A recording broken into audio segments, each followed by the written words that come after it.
So, I say to work in Britain that it's time to wake up. We talk so much on the show about, the lanyard classes, totally out of touch. They've got their public sector pension, their public sector lives. They may not be high earners, but they've never had to struggle to run a business. We've got a lot of people, it's interesting, in cabinet or senior Labour figures who grew up, like a single parent household.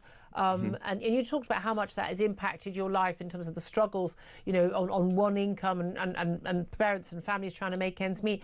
And yet they seem to be utterly out of touch with, the average family working hard who were just literally running to just sort of, stay afloat right now with price increases. You're getting less food for more money, rents, mortgages, travel, your car, everything you buy now is so much more expensive than it was just a few years ago.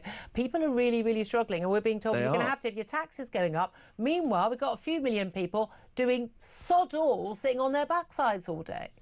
Yeah, that's true. And, she is proposing that actually we tax you more while she looks like the elite renting out a Dulwich home. 38 grand a year. 38 grand a year. That's like average salary.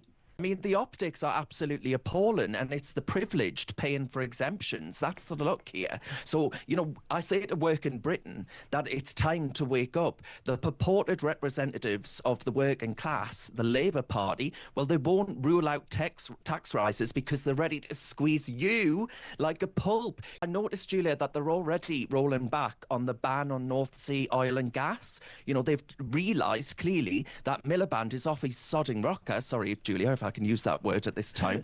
But look... What, Miliband? Don't you dare say that word on this show. But look, people are really, really struggling, and I don't think actually things are ever going to get better under this lot, and it's going to be one hell of a task once they're out of office.